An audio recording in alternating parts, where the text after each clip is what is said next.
dalam demokrasi berbicara itu ada dua, berbicara melalui parlemen, orang partai, anggota dewan, tapi ada bicara di jalan. Berbicara di jalan dalam dunia demokrasi itu dilindungi karena itu bagian dari demokrasi.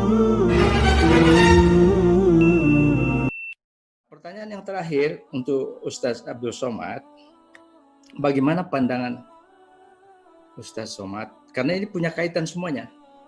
Upaya menghilangkan pendidikan agama di sekolah. Ini kan punya hubungan dengan yang Ustadz tadi kemukakan, membuat dari SD, SMP, SMA dan seterusnya. Ini sebenarnya akan sulit kalau satu saja pendidikan agama itu akan dihilangkan. Yang kedua, menghilangkan bahasa Arab, pembelajaran bahasa Arab di madrasah dan di pesantren. Ini semuanya kan punya kaitan dengan yang kita bicarakan hari ini, yang menyangkut nilai-nilai keislaman, yang bisa menjadi motor penggerak di dalam kehidupan berpolitik dan berekonomi. Saya kira itu saja Pak Rektor yang dapat saya sampaikan. Wassalamualaikum warahmatullahi wabarakatuh. Mudah-mudahan ada manfaatnya. Waalaikumsalam. Terima kasih Prof. Aziz Wahab. Sehat selalu. Kami persilakan Ustadz Abdul Somad sekaligus menutup dan nanti diakhiri dengan doa. Pernyataan Prof. Aziz Wahab semakin menguatkan saya tentang apa yang saya sampaikan selama ini di tabligh akbar, di masjid, di lokakarya, di seminar, di pengajian ibu-ibu, betapa pentingnya politik, kemudian amil zakat. Dan karena pandemi ini saya tidak bisa tausiah tabligh akbar di Stadion Tanah Lapang, saya off-kan semua untuk mendukung program melawan corona. Maka saya dengan 35 sahabat, alumni Azhar dan alumni UIN, kami membuat sebuah lembaga namanya Tabung Wakaf Umat.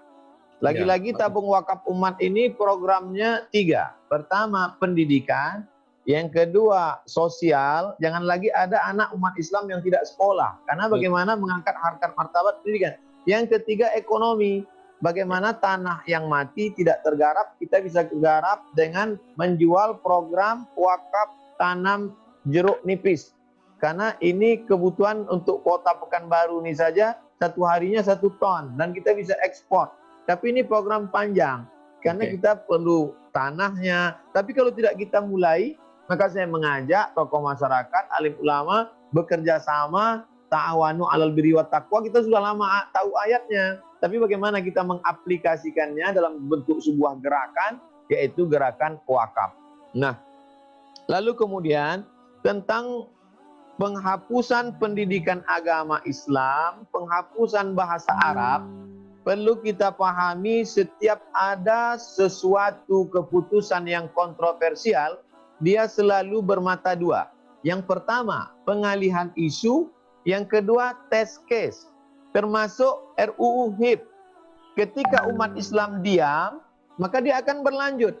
Tapi ketika umat Islam ribut, heboh, di sekolah, kemudian di acara pengajian, kemudian ormas-ormas ribut, maka biasanya pemerintah, anggota legislatif akan mengurungkan ini. Begitu juga dalam kasus ini, masalah pendidikan agama dengan bahasa Arab, melihat bagaimana respon. Kalau masyarakat diam, maka ini akan berlanjut. Tapi kalau masyarakat, jangan lupa, tokoh masyarakat, alim ulama, kiai, ajengan, ustadz, tengku, mesti bicara. Karena dalam demokrasi, berbicara itu ada dua. Berbicara melalui parlemen, orang partai, anggota dewan, tapi ada bicara di jalan. Berbicara di jalan dalam dunia demokrasi itu dilindungi, karena itu bagian dari demokrasi. Maka kalau ada orang mengatakan, kita demokrasi, tapi unjuk rasa itu tidak benar, maka sesungguhnya tidak demokrasi. Karena menyalurkan aspirasi ada dua jalan. Ketika satu jalan buntu, maka jalan yang lain itu benar. Selama kita tidak melakukan hal-hal yang melanggar hukum.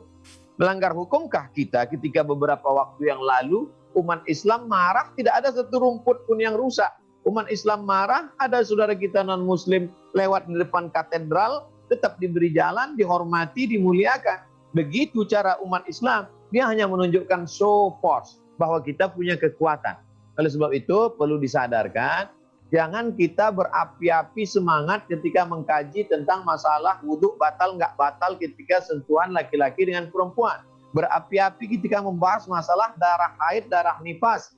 Tapi kenapa api kita padam ketika membahas tentang masalah pentingnya pendidikan agama, pentingnya masalah bahasa Arab.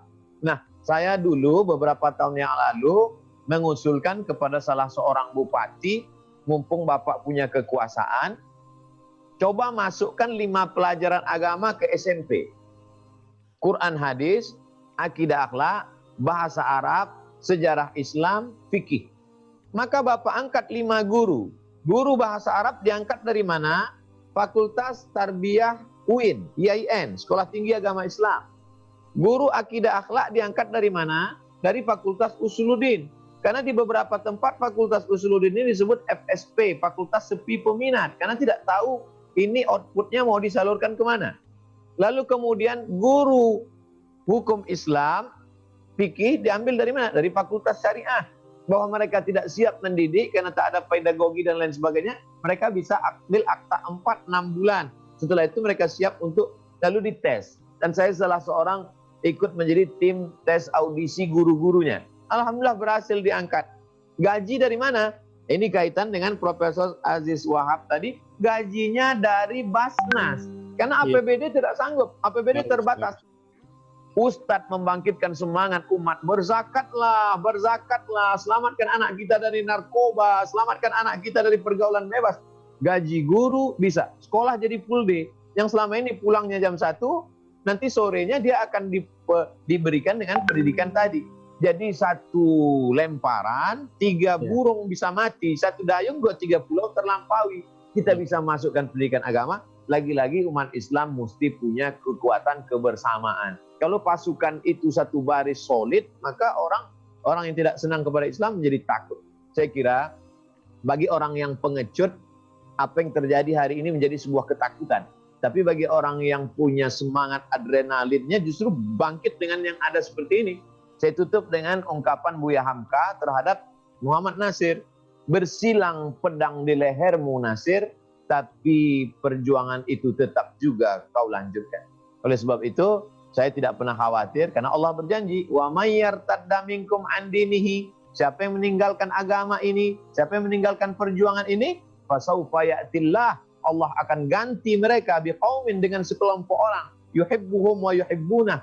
Allah mencintai mereka dan mereka mencintai Allah. Yujahiduna fi sabilillah. Mereka akan memperjuangkan agama Allah dengan harta dan nyawa mereka. La yakhafuna fillah laumata laim. Mereka tak pernah ada rasa takut sekalipun. Bagi mereka lebih baik mati bersimbah darah daripada hidup menjadi budak di negeri sendiri. Saya yakin dan percaya itu, dan memang ini adalah hidup ini ujian dari liya'lamallahu alladzina amanu wa yattakhidha minkum syuhada. 2 saja hidup ini tujuannya. Allah ingin melihat siapa yang beriman dan siapa yang menjadi syahid. Saya kira demikian. Terima kasih Pak Ustaz Somad.